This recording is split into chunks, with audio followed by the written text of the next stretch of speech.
बिस्मिल्लाहिर्रहमानिर्रहीम। अस्सलाम वालेकुम दोस्तों, कुछ दिन पहले मैंने एक वीडियो अपलोड की थी जिसमें मैंने ये एक रिज़ल्ट कार्ड का स्केच आप लोगों के साथ शेयर किया था कि और मैंने ये कहा था कि मैं ये बनाना सिखाऊंगा आपको।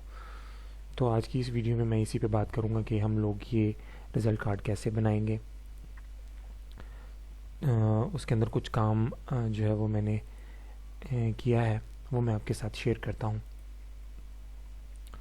तो सबसे पहले क्या है कि मैं यहाँ पर इसको सबसे पहले आपको दिखा देता हूँ कि आपको ज़ाहिर है एक डाटा चाहिए जिसके ऊपर आप कार्ड बनाएंगे, रिज़ल्ट कार्ड्स तैयार करेंगे स्टूडेंट्स का डमी डाटा। मैंने तो डमी डाटा डाला है। अगर आपके पास आप किसी स्कूल में है या एकेडमी में है या आपकी कोई अपनी कोचिंग क्लासेस होती हैं तो उसके अंदर आपके पास ज़ाहिर है बच्चे होंगे, उनका सारा डाटा आपके पास मौजूद होगा, तो आप अपने हिसाब से बनाएंगे उसको। तो जो मेन चीज़ें होती हैं वो मैं आपको बता देता हूँ। सबसे पहले ज़ाहिर आपके पास एक डाटा है, उसके ऊपर मैंने हेडिंग्स लगा दी हैं जिनके अंदर स्टूडेंट आईडी है, name, father name, class, roll number, फिर उसके बाद सब्जेक्ट्स हैं यहाँ से यहाँ कंप्यूटर तक, फिर उनके टोटल मार्क्स और मार्क्स ऑब्टेन्ड। ठीक है, ये सारा जो स्टूडेंट आईडी, फिर स्टूडेंट्स के नेम, फादर नेम, उनकी क्लास 8th क्लास का है। ठीक है, फिर उसके अलावा रोल नंबर्स, फिर उसके अलावा उनके मार्क्स, उन्होंने 100 में से कितने मार्क्स लिए, फिर टोटल नंबर्स, यानी हर सब्जेक्ट 100 नंबर का था तो ये 700 हो गए। और फिर उसके बाद मार्क्स ऑब्टेन जो है वो मैंने इनको प्लस कर लिया सबको, सम का फार्मूला लगा के, तो ये आपके सामने शो हो रहे हैं। ठीक है, अच्छा यहाँ तक तो डाटा आपने एक्सेल में टाइप कर लिया। ठीक है, उसके बाद बारी आती है इस कार्ड की, जो कि मैंने आज आपको बताना है कि ये कैसे बनेगा। तो उसके लिए ये स्केच आप तैयार कर सकते हैं अपने हिसाब से। मैंने इस तरह इसको तैयार किया है। मैंने आप इसके अंदर जो मेन चीज़ है वो ये है कि आप इसके अंदर डाटा डायनेमिक तरीके से किस तरह मूव कराएंगे। इसके अंदर एक फार्मूला यूज़ किया मैंने, वो भी मैं आपको बताने वाला हूँ कि आप वो फार्मूला किस तरीके से लगाएंगे। तो सबसे पहले तो ये आपने अपना डाटा सारा टाइप कर लेना है अपने हिसाब से। ये सारा डाटा आपने एक दफ़ा मुकम्मल इसको रेडी कर लेना है। उसके बाद आप बनाएंगे अपना स्केच, मतलब आपने वो रिज़ल्ट कार्ड एक्सेल के अंदर ही किस तरीके से बनाना है। इसके पीछे ग्रिड लाइंस मैंने ऑफ़ की हुई हैं, मैं आपको दिखा देता हूँ। व्यू में जाइए आप, यहाँ पर ग्रिड लाइंस, तो अब देखेंगे अब आपको ये सारे जो सेल्स के जो लाइंस हैं, ये जो बॉर्डर्स हैं वो नज़र आ रहे होंगे। यहाँ से मैंने इसको ग्रिड लाइंस को हटाया हुआ है जिसकी वजह से आपको वो लाइंस नज़र नहीं आ रही। ठीक है, इसके अंदर मैंने इसको बना लिया। अब जो इसके अंदर मेन चीज़ है वो है ये चीज़ें कि आप इस टेबल में से ये चीज़ें इसके अंदर कैसे लाएंगे और वो कैसे मूव करेंगे। तो सबसे पहले मैं आपको ये बनाना सिखाता हूँ। ये मैं हटा देता हूँ जो मैंने पहले से बनाया हुआ है, इसके सारे फार्मूलाज मैं हटा रहा हूँ। यहाँ पे भी कुछ नहीं है और यहाँ पर भी कुछ नहीं है, सिंपल। बाकी सारी चीज़ें मैंने टाइप की हुई हैं, आप देख सकते हैं। ठीक है, ये भी टाइप किया हुआ है, ये मार्क्स भी टाइप किए हुए हैं। लेकिन हमें अब ये स्टूडेंट्स का जो डेटा है, उसका फादर नेम, उसके मार्क्स जो हैं वो यहाँ पर शो कराने। तो उसके लिए क्या तरीका है? उसके लिए तरीका ये है कि यहाँ पर सबसे पहले आप यहाँ पर एंटर करने से पहले यहाँ पर आप किसी भी सेल में किसी भी जगह पर आप 1 लिख लीजिए। मैं यहाँ पर 1 लिखता हूँ। ठीक है, सिंपली आपने 1 टाइप करना है। ठीक है, उसके बाद आप यहाँ पर फार्मूला स्टार्ट करेंगे। फार्मूला है ऑफसेट का, ऑफसेट का फार्मूला है। तो ऑफसेट का फार्मूला किस लिए यूज़ होता है इसकी डिटेल भी मैं आपको जब फार्मूलाज की क्लासेस आएंगी तो उसके अंदर बताऊंगा। फ़िलहाल मैं आपको सिर्फ इतना बता रहा हूँ कि आप इसको अपने रिज़ल्ट कार्ड के अंदर किस तरह से यूज़ करेंगे। इसकी डिटेल में जाऊंगा कि ऑफसेट फार्मूला क्या है और किस तरह काम करता है, तो ये फिर हमारी जो रिज़ल्ट कार्ड वाली वीडियो ये बहुत लंबी हो जाएगी। ठीक है, तो ऑफसेट के फार्मूला के ऊपर मैं अलग से कोई वीडियो बनाऊंगा जिसके अंदर आपको डिटेल से बताऊंगा कि ऑफसेट फार्मूला क्या है और किस तरीके से काम करता है। अभी के लिए आप सिर्फ इस फार्मूला का यूज़ इस कार्ड के लिए समझ लीजिए कि इसके अंदर इसको किस तरह यूज़ करना है। ठीक है, तो सबसे पहले इसी एक फार्मूले की मदद से हम इसको बनाएंगे कार्ड को, उसके अंदर सिर्फ ऑफसेट का फार्मूला यूज़ होगा। ठीक है, तो सबसे पहले मुझे यहाँ पर स्टूडेंट आईडी ये लिखा हुआ है 3201। मुझे यहाँ पर ये लेकर आना है, तो मैं यहाँ पर लिखूँगा ऑफसेट। ऑफसेट का फॉर्मूला देखिएगा, जब मैंने उसको इक्वल्स के निशान से शुरू किया है, इक्वल सिंबल डाल करके, तो ये ऑफसेट मैंने लिखा, तो आपको नीचे उसका सिंटैक्स भी बताएगा, ठीक है। अब मैंने ब्रैकेट शुरू किया। ब्रैकेट शुरू करने के बाद ऑफसेट जो है वो हमेशा 0 से स्टार्ट होता है, काम करना शुरू करता है, तो मैं यहाँ पर सबसे ऊपर दे दूँगा स्टूडेंट आईडी, मतलब वहाँ से स्टार्ट करना है। उसके बाद रोज़ पूछ रहा है, तो रोज़ में मैं ये वाला दूंगा, ठीक है, यहाँ पर। देन कॉमा, और यहाँ पर मैं उसको बताऊंगा कि 1 से शुरू करना है। ये मैंने यहाँ पर 1 टाइप किया, सॉरी 0 से शुरू करना था ना, तो मैं यहाँ पर 0 टाइप करना है, 1 उसके बाद। तो अब ये देखिएगा कि यहाँ पर ये इसका आईडी जो है वो यहाँ पर शो हो गया, ठीक है। अब मैंने ऑफसेट हमेशा 0 से शुरू करना है, ये आप याद रखिएगा। अच्छा, मैंने यहाँ पर दोबारा ऑफसेट लगाया, ऑफसेट, फिर यहाँ से कॉमा, कॉमा के बाद ये रेफरेंस सेल जो है वो ये वाला है, और उसके बाद 1, देखिए इमरान अली, ये शो हो गया। अच्छा, उसके बाद दोबारा हर सेल में आपने इसी तरह ऑफसेट लगाना है। ऑफसेट लगाने के बाद ये कॉमा, इसको सिलेक्ट कीजिए, कॉमा 0 1, और यहाँ पर अब 2 इंटर प्रेस करेंगे, उसके वालिद का नाम आ गया। अब यहाँ पर हमें क्लास लेके आनी है, ऑफसेट से मैंने इसको सेट किया, इसको सिलेक्ट किया, और यहाँ पर 3। आगे की तरफ बढ़ते जाएंगे, इस तरीके से काम करेगा। 0 1 2 3 4 5 6 7, इस तरह से सो ऑन चलता जाएगा ये। जब यहाँ पर हम इसी तरह ऑफसेट लगाएंगे, ऑफसेट में हमने लगाया, इसको सिलेक्ट किया, इसको किया, इसको कॉमा, तो यहाँ पर 0 1 2 3, और यहाँ पर हम लिखेंगे 4। ये देखिए उसका रोल नंबर।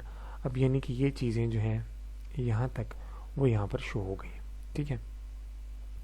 अब इसको चेक कर लेते हैं। मैंने यहाँ पर ये रेफरेंस सेल में 1 दिया हुआ है ना, जब इसको मैं 2 करूँगा तो ये खुद ब खुद आगे की तरफ चलेगा। ये देखिए 3202, मोहम्मद अहमद, सरफराज अहमद 8 और 2, ये वाला डाटा इसने उठा लिया खुद ब खुद, ठीक है। नेक्स्ट यहाँ पर हम देखते हैं कि यहाँ पर हमने क्या करना है। तो यहाँ पर दोबारा मैं लगाऊंगा ऑफसेट। ऑफसेट के अंदर मुझे दोबारा वही काम करना है। ये यहाँ से इसको सिलेक्ट किया, इसको सिलेक्ट किया, और 0 1 2 3 4, एंड अब यहाँ पर मैं लिखूँगा 5। तो ये आगे इसके मार्क्स। ऑफसेट,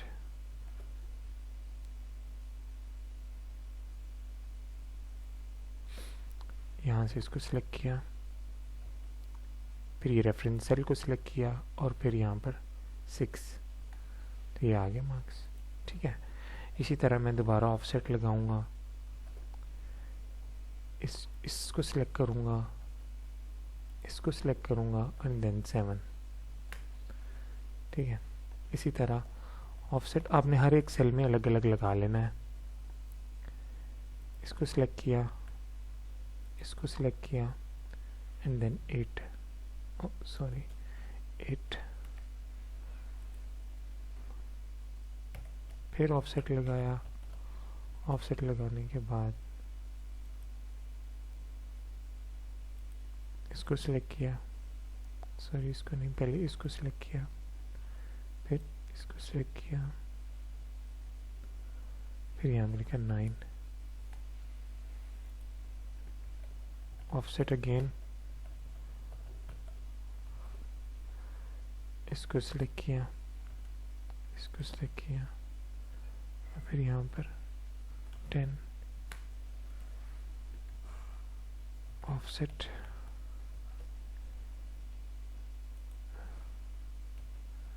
इसको सिलेक्ट किया, और फिर 11।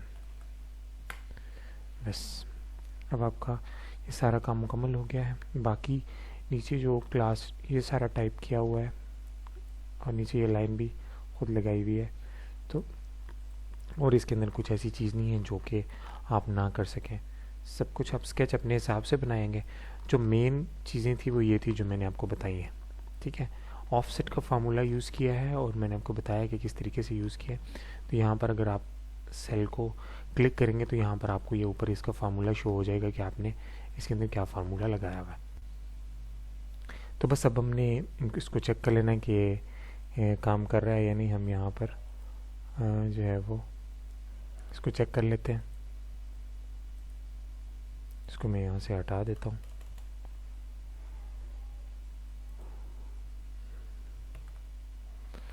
तो यहाँ पर मैं अगर इसको मैं थोड़ा ऊपर करता हूँ ताकि आपको नज़र आए। अब यहाँ पर आप देख रहे हैं जस्ट 1 टाइप है, मैं यहाँ पर 2 टाइप करता हूँ तो आप ये देखें सारा डाटा, ये चीज़ भी और ये उसके मार्क्स भी चेंज हो गए हैं, ठीक है। यहाँ पर मैं 3 टाइप करता हूँ तो ये देखिए उसका सारा डाटा चेंज हो गया। मैं 4 टाइप करता हूँ, मैं 5 टाइप करता हूँ, मैं 6 टाइप करता हूँ, मैं 7 टाइप करता हूँ, मैं 8 टाइप करता हूँ, ठीक है। तो यहाँ पर तो ये है कि आपको यहाँ पे मैनुअल टाइप करना पड़ रहा है। इसका एक और तरीका भी हो सकता है कि यहाँ पर हम एक बटन लगा लें और उस बटन की मदद से हम इसको ऊपर नीचे जो है वो मूव करा सकते हैं। तो वो बटन कैसे लगेगा, उसके लिए सबसे पहले आपको डेवलपर टैब ओपन करना पड़ेगा। जैसे ये ऊपर व्यू के साथ एक डेवलपर टैब है, बाय डिफ़ॉल्ट ये शो नहीं हो रहा होता, इसको शो करवाना पड़ता है। उसके लिए आपको फाइल में जा कर के ऑप्शंस में जाना है। ऑप्शंस में जाने के बाद आपको यहाँ पे कस्टमाइज्ड रिबन यहाँ पर, तो यहाँ पर ये बाय डिफ़ॉल्ट चेक नहीं लगा होता, ठीक है, यानी यहाँ पर टिक नहीं होता। मैंने अगर आपके पास यहाँ पे टिक नहीं आ रहा तो यहाँ पर आप इसको टिक कर लेंगे तो ये आपको ये डेवलपर का टैब जो है ये शो हो जाएगा। अच्छा, डेवलपर के टैब में यहाँ पे इंसर्ट में ये आपको फॉर्म कंट्रोल्स में ये आपको एक बटन नज़र आ रहा है, स्पिन बटन फॉर्म कंट्रोल। तो यहाँ पर मैंने इसको क्लिक किया, ठीक है, और यहाँ पर मैं इसको ये कर लिया, मतलब ये बटन शो हो गया। अब मैं इसके फॉर्मेट कंट्रोल में जाऊँगा, ये एंड पर एक फॉर्मेट कंट्रोल है, ठीक है। अच्छा, अब यहाँ पर ना करंट वैल्यू कोई भी नहीं है, 0 कर देते हैं, ठीक है।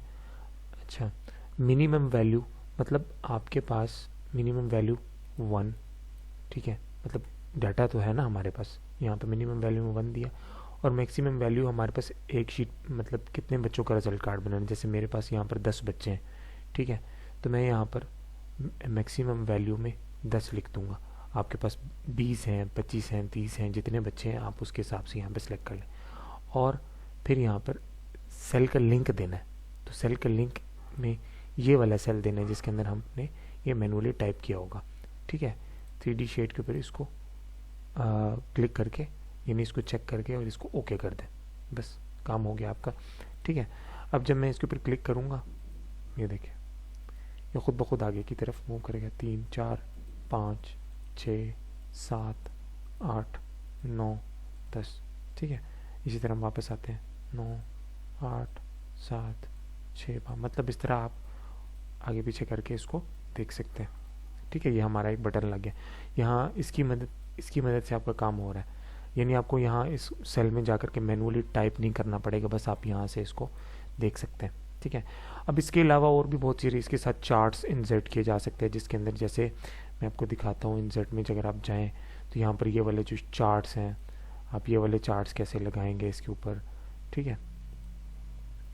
ये वाले चार्ट्स कैसे इंसर्ट कर सकते हैं आप। ये वाले चार्ट्स बहुत ज़्यादा यूज़ होते हैं कि उनकी परसेंटेज शो करने के लिए या उनकी कारकर्दगी को शो करने के लिए कि बच्चे ने हर सब्जेक्ट्स में कितने मार्क्स हासिल किए हैं। तो मार्क्स की ये इसकी चार्ट्स की मदद से चीज़ों को समझना बहुत आसान होता है। तो ये चार्ट्स कैसे लगेंगे ये मैं आपको नेक्स्ट वीडियो में इंशाल्लाह बताऊंगा, क्योंकि इसी वीडियो में बताऊंगा तो वीडियो काफ़ी लंबी हो जाएगी। तो उम्मीद करता हूँ मैं कि ये वीडियो आपको पसंद आई होगी। कमेंट सेक्शन में जाकर के ज़रूर बताइएगा कि आपको ये वीडियो कैसी लगी। आप इसको ट्राई कीजिएगा और अगर आपका कोई सवाल है तो आप कमेंट सेक्शन में लिख सकते हैं, मैं ज़रूर इंशाल्लाह उसका जवाब दूँगा। नेक्स्ट वीडियो में आपसे मुलाकात होगी, तब तक अपना बहुत ख्याल रखिएगा। अल्लाह हाफ़िज़।